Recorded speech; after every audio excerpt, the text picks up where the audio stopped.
It wasn't that long ago that we got the Xperia XZ and XZ Premium, but in typical Sony fashion, Sony's ready to deliver us some new high-end flagships, but this time around in a large and compact size. Let's take a look at them and see what they're like. This is the Sony Xperia XZ1 and XZ1 Compact. If you've used Sony phones in the past or have paid any attention to Sony's mobile products at all, you'll know that their design hasn't changed much over the last however many years, and that story for the most part is still the same with the XZ1 and XZ1 Compact.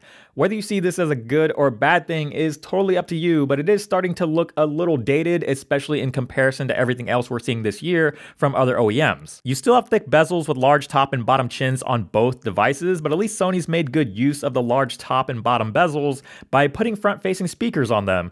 Sony's front-facing speakers have historically been pretty weak, but Sony says there's a new smart amp now that delivers 50% more sound pressure, so hopefully these speakers will sound a lot better. Even though the XZ1 Compact is basically the smaller version of the XZ1, there are some differences in the design and build materials between these two. The XZ1 has an all-metal body and Sony's loop design that gives you rounded sides and a slightly rounded top and bottom that makes the phone look a little less square and feel more comfortable to hold.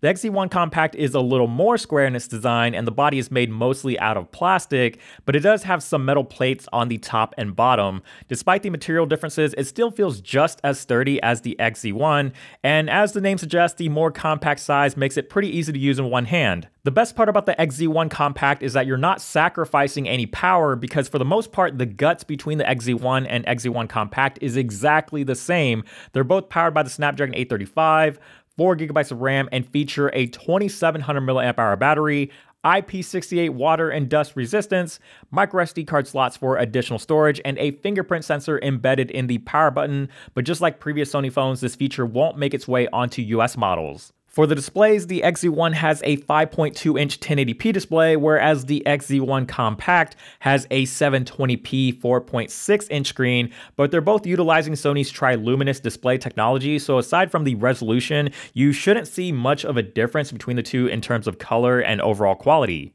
Where these two devices start to get interesting is on the back. They both come with a 19 megapixel camera that Sony is dubbing Motion Eye. This means the camera is capable of capturing unexpected motion a lot easier and can even capture unexpected emotion such as a child smiling, and it does this by capturing photos a couple seconds before the actual photo is taken.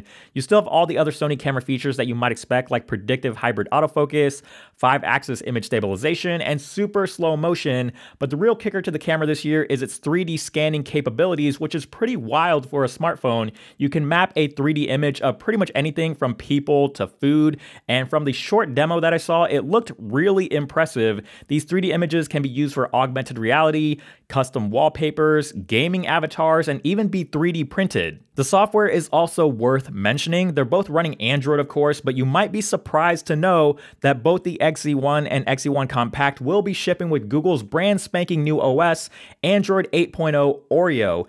It's a little hard to tell with Sony's somewhat dated UI skin sitting on top of it, but it's awesome to have the latest version of Android right out of the box. The big question is, will Sony be able to keep these phones updated in a timely manner? That's not something we'll know the answer to till several months down the road, but for now we can enjoy that the XZ1 and XZ1 Compact have the most up-to-date software from Google in all its Oreo goodness. So that wraps up this quick hands-on look of the Sony XZ1 and XZ1 Compact. What do you guys think of Sony's new pair of flagship smartphones? Are they more of the same, or has Sony done enough this time around to make them different? Let us know down in the comment section below, as we'd love to hear your thoughts. And of course, give this video a thumbs up if you did enjoy it. Subscribe to the channel, which is also down below. Hit that notification bell so you don't miss out on future videos. And check us out on social media: Instagram, Twitter, Snapchat, Google+, all that good stuff will be linked down below. And of course, check the website as well, AndroidAuthority.com, because we are your source for all things Android.